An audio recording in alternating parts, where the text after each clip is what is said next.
Good morning, everyone. In the previous session, I explained about the recruitment procedure. That was the last topic related to recruitment. In this session, I am going to uh, start a new topic that is called selection. And in this session, first of all, I am going to explain what is selection, what are the various definitions of selection, and then explain the procedure, how selection is actually conducted in an organization. Okay, so let's begin the session. So selection usually takes place after recruitment. So the management decides the source through which they are going to find or they are going to search for prospective candidates who will be suitable for their vacancies.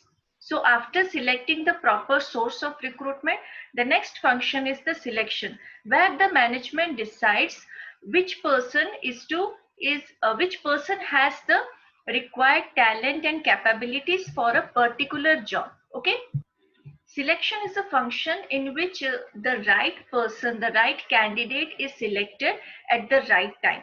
So in the selection process, there are various steps, various methods which are used to analyze and identify the skills, the knowledge, the level of skills and knowledge, the capabilities, talents and potentials of the prospective candidates, and they select the best person out of a lot of person who have applied for the job. So that is actually the selection procedure, and the main objective in the selection procedure is to choose an individual who can most successfully perform the job.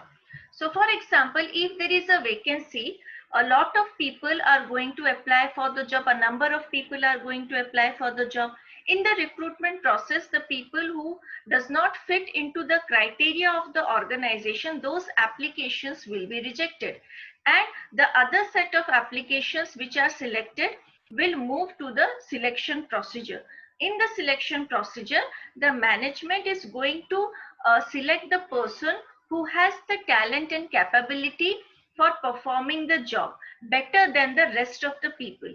So selection simply means analyzing the potentials, the capabilities, and the, we can say, the skills and knowledge of a particular person, of all the candidates who have applied for the job, and selecting the best out of them. The best person means the person who is best for a particular kind of job. Okay, so that person has the talent and efficiency to perform the job better than the other applicants or better than the other candidates. So that person needs to be selected. Okay, so that's why selection process is actually divided into two categories. The first category means the first set of people which are going to actually get the job, who are going to get employed by the organization, the people who are selected by the organization for their vacant jobs. And the other category is the people who are rejected, the people who does not fit into the criteria of the job, or who do not possess such kind of qualities and efficiencies which are required to perform a particular job, or the people who are not better than the selected people. So those are the rejected lot. So that's why selection process divides applicants basically into two categories. One category of people who are selected for the job, and the second category, the people who are rejected by the organization. Okay, see here, rejection does not mean that the employee or the candidate does not have any potential.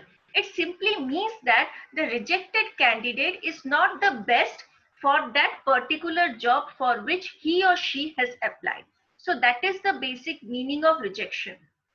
Usually what happens, after getting rejected in a particular job, people feel that they are not suitable for any kind of job, they do not possess any kind of quality, or they do not have knowledge, or they need to possess some other kinds of degree. So that is actually not true. Rejection simply means that you are not suitable, you are not the best for a particular job. They have found someone who is better than you. That is the actual meaning of the selection process. Okay, or the people who are rejected. Clear? And the last aspect of selection here means that it ascertains whether the applicant's specifications match with the job specifications. So whatever steps or methods which are used in the procedure of selection, They're simply meant to compare the job specifications and the employee specifications. That simply means that whatever requirement the organization have related to a particular job, that actually these skills, talents which are required to a particular job in order to perform a job, those skills, talents are actually possessed by the candidates or not. They try to match the applicant specification with the job specification. And when these two specifications are a perfect match, that candidate is selected for the job. So it basically simply means that whatever requirement the organization has, the person who has applied for the job actually possesses all those skills, talents, or capabilities. If the person has those skills, talents, and capabilities, the person will be appointed. So this is the basic meaning of the selection. Okay, now let me explain the different definitions given by various authors regarding selection.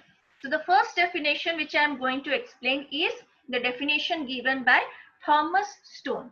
So according to him, selection is a process of differentiating between the applicants in order to identify, that is, hire those with a greater likelihood of success in the job.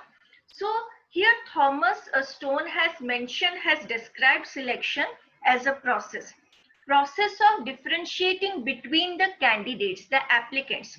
Means here what we have to compare each and every candidate with other candidate so that we can identify which candidate is suitable for the job, which candidate possesses all the qualities of being successful in a job.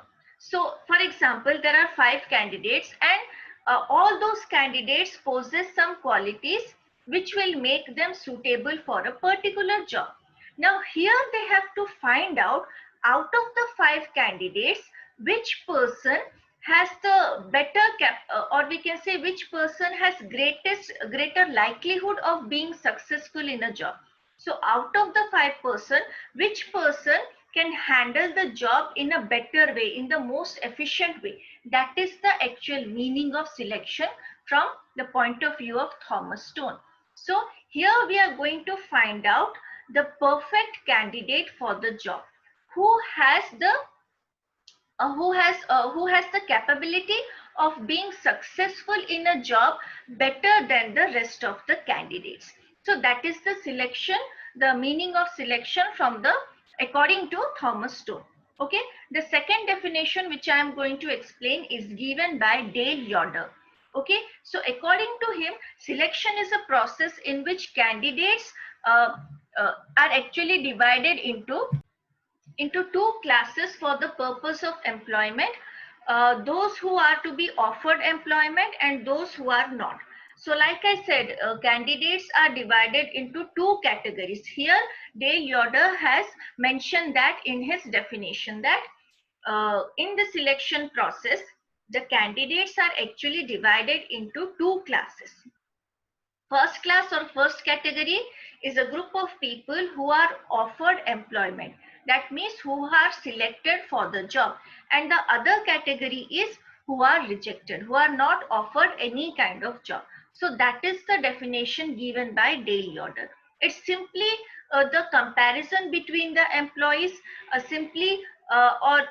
comparison between the candidates or the applicants, and selecting the best person for the job and rejecting the others who are not capable or who do not possess that level of capability for a particular job. So according to Dale Yoder, selection is a process where candidates are divided into 2 classes.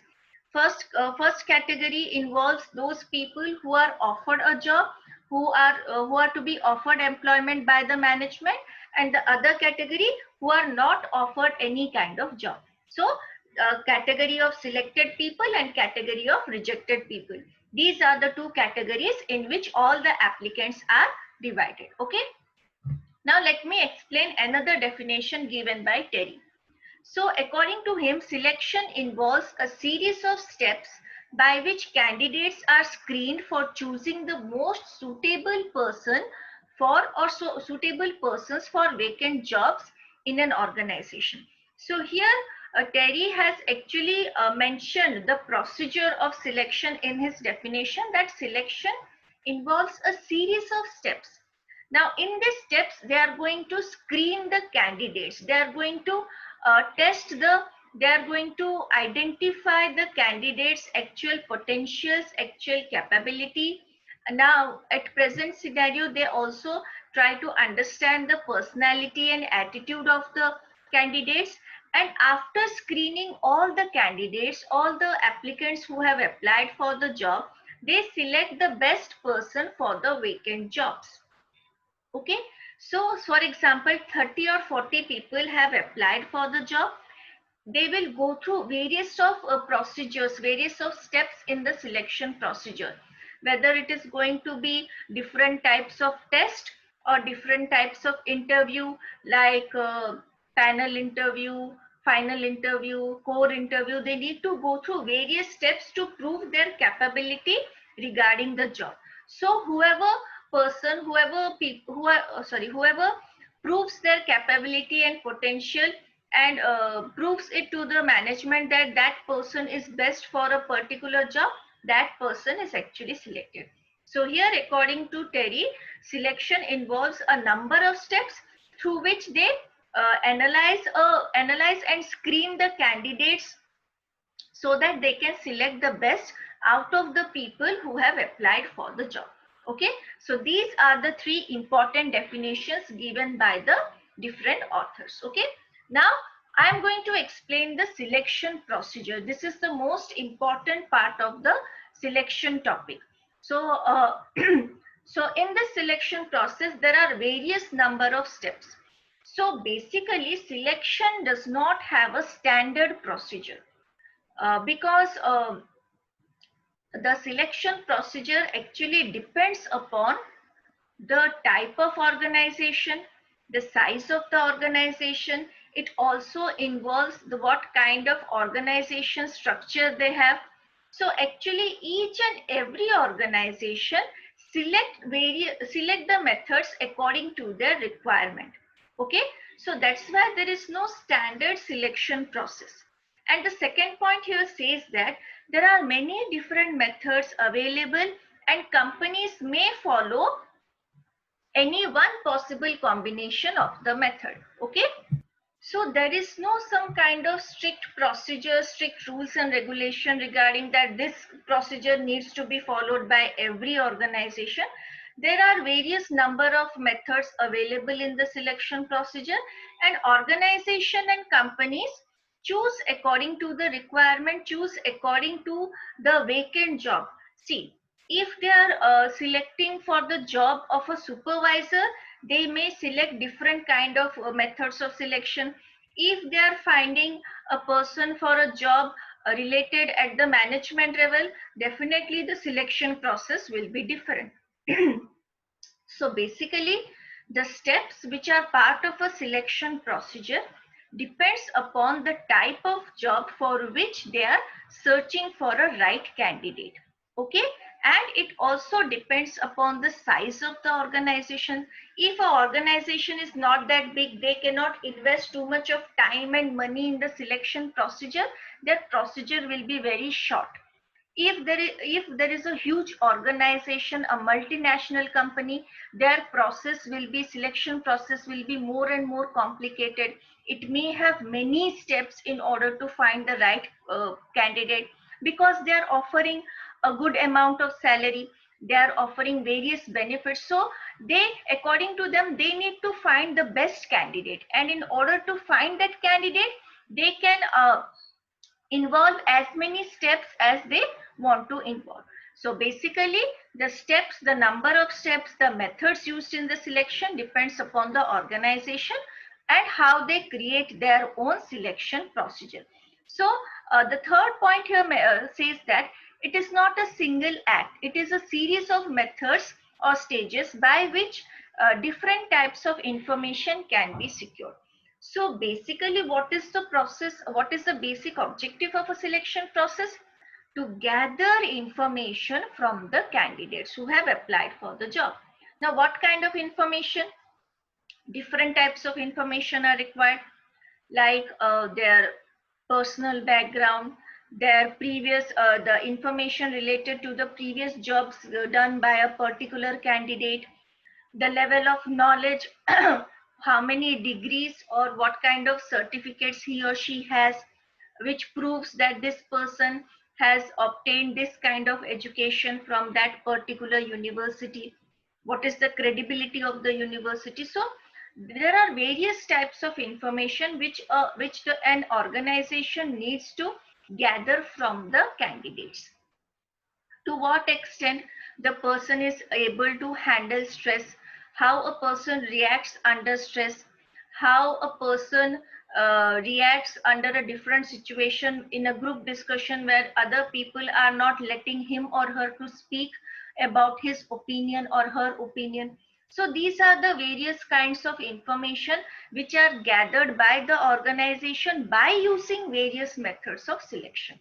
So it actually depends upon what type of information they want from the employees, from the candidates, and in order to get those information, what type of method, which methods are supposed to be used by the management. Okay, so selection process simply here means that it does not have a standard process.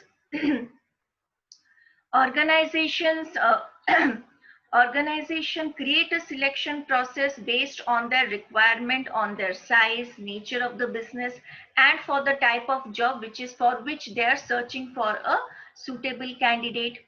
And it's not a single act, it is a series of methods. We cannot identify, we cannot analyze the potential of a candidate, the capability of the candidate by simple asking one question, or by putting him under one kind of interview or one kind of test. So the person needs to go through various steps, various stages of interviews, so that we can analyze different aspects of the candidate, we can gather different kinds of information from the candidate. Okay, so this is the actual meaning of selection procedure.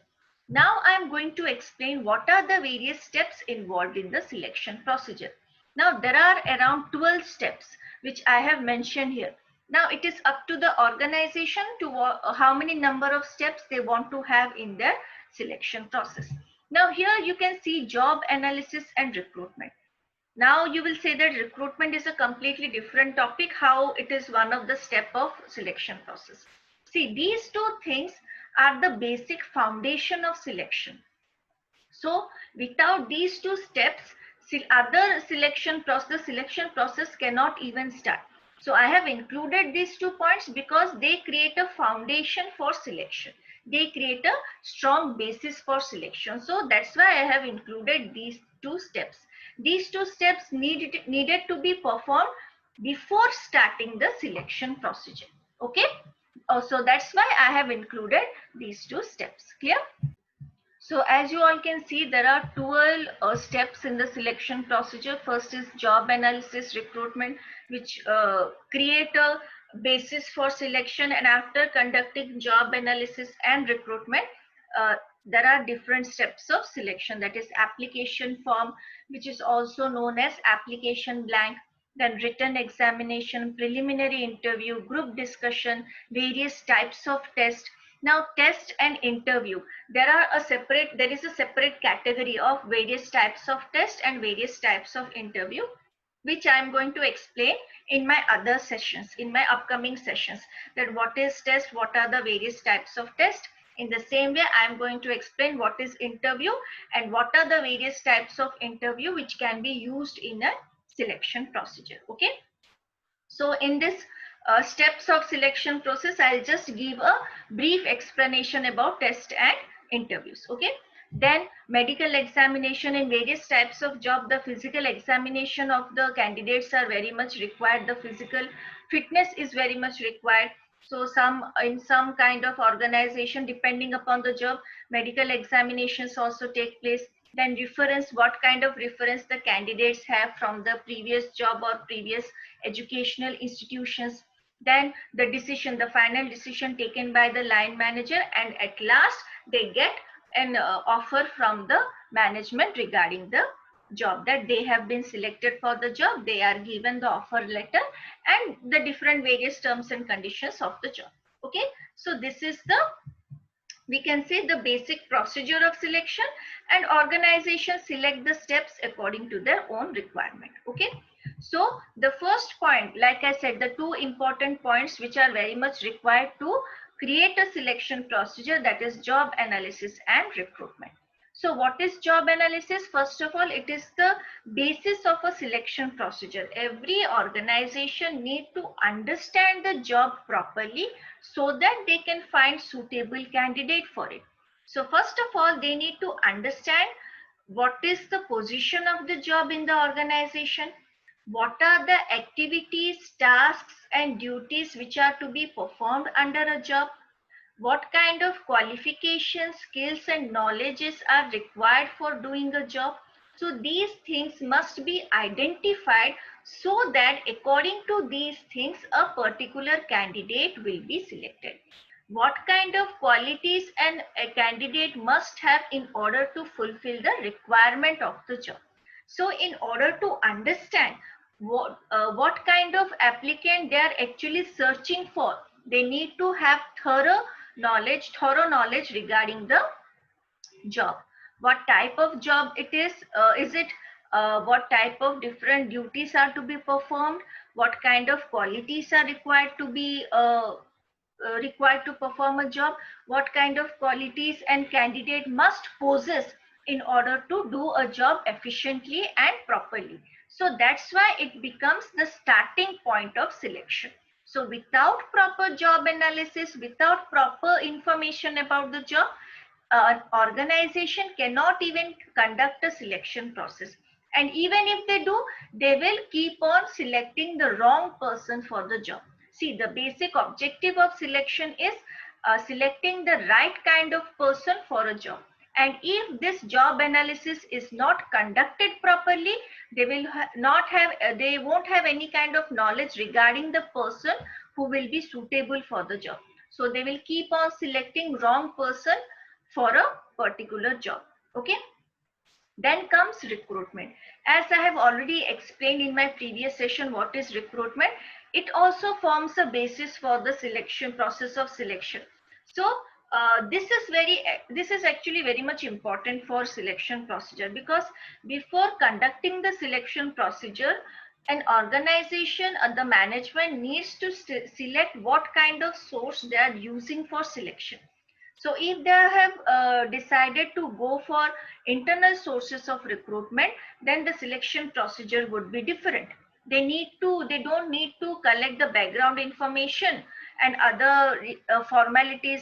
They do not need such kind of information. But if they have decided to go for external source of recruitment, the selection process, the steps, the methods would be different.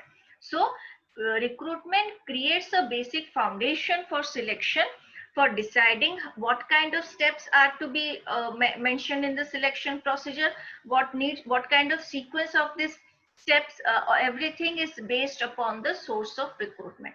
For internal sources of recruitment, different types of steps may be created, and for external source of recruitment, different types of steps may be created. So for that purpose, proper recruitment decision regarding the sources of recruitment needed to be taken before conducting the selection procedure. Okay, so these two are the basic foundation or the basis for the selection procedure. Okay, the next point, which we can actually say that the first step in the selection procedure is application form. Okay, so this is one of the basic step in selection procedure, and almost all the companies have this step in their selection procedure, because through this application form they gather the necessary information regarding the we can say regarding the candidates who have applied for the job. So this is also called as application blank. So first of all, this technique is very traditional and it is widely used by almost all the organization, widely accepted. in order to gather information from the candidates who have applied for the job.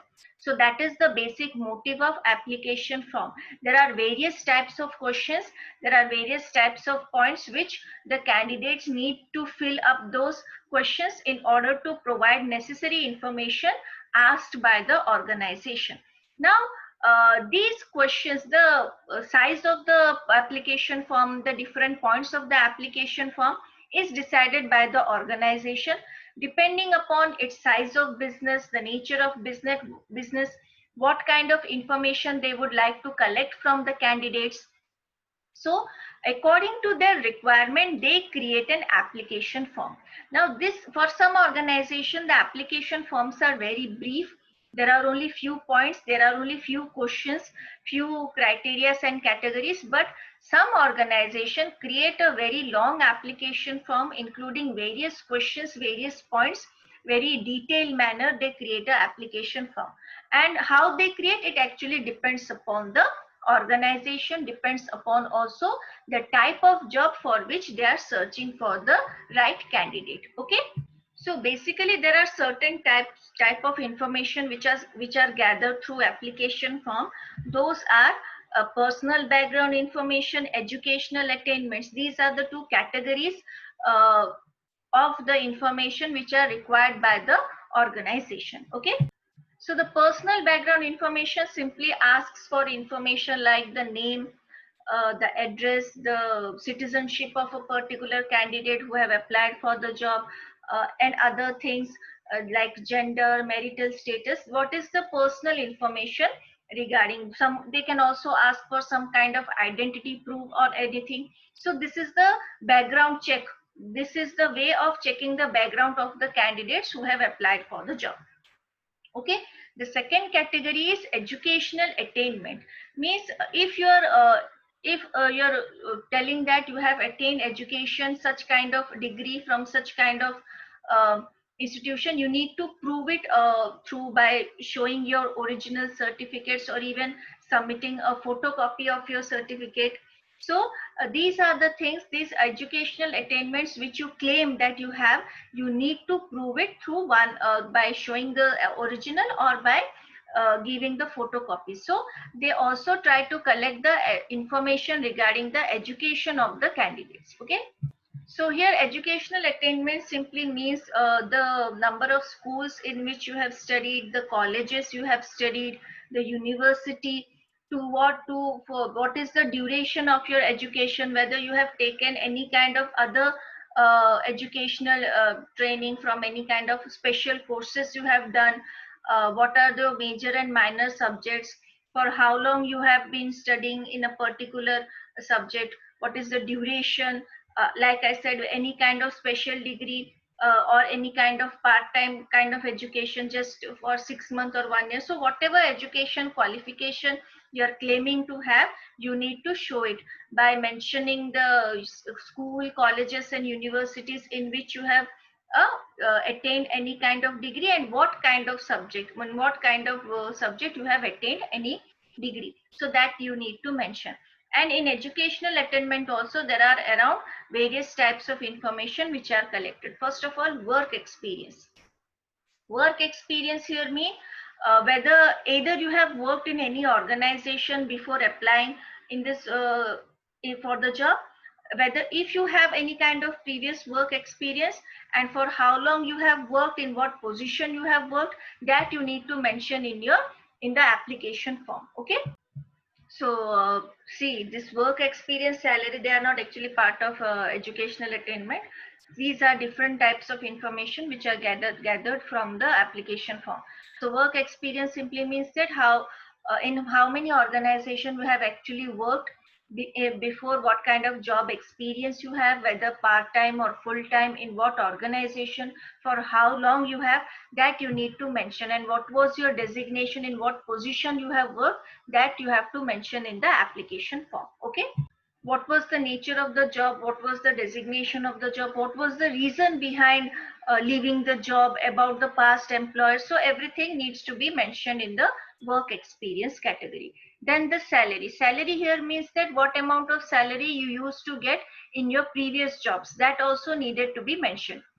This kind of information would actually help the organization to see that what kind of salary this person would be expecting from the job, and whether this so for example, a person has already worked in the organization where the pay scale was very high, and this company may not be able to pay that much amount of money. So by going through the previous salaries or the present salaries of the candidates, they can actually find out whether they can actually pay such kind of money to the candidates or not, what kind of salary the candidates are expecting from this job, this vacancy. So that kind of information can be obtained by simply disclosing the amount of salary the person used to get in his or her previous job, or if he's still continuing the job, what is the salary. Okay. Next one is personal detail. Like I said, name, address, all those things. This is different from the personal background information. It's actually like mentioning the likes and dislikes, the hobbies, whether hobbies of a candidate, whether he's a member of any kind of club or something. So these are whether he or she is actually associated with any kind of other organization, whether it is charitable or anything. So that kind of detail is also necessary to understand the psychology of the person, understand the personality of the candidate who have applied for the job. And the last in the references is that sorry, the last point is the references. Means if suppose one person has actually worked in a particular organization, and if the person has some kind of reference letter from the previous organization, that is also very important, because that actually makes your application very strong in comparison to other candidates. Suppose you have worked in an organization and you have received a very positive reference, a reference letter appreciating your job, appreciating your performance in your previous organization. So that creates a different kind of weightage in your application form. So that is also mentioned. If you have reference letters, you can mention it. If you don't, then you don't need to mention. Reference can also be obtained from previous schools and colleges for being an outstanding student, or being a person who is always ready for any kind of challenge. So that is also useful. So whatever reference a candidates have, a candidate have, they can mention it in the application form. Okay. So these are the basic first three points of the selection procedure. In the next session, I am going to explain the other remaining points in detail, whether that is written examination and other points. I am going to explain all these points in my next session. So that's it for today. We are going to meet in the next session. Thank you.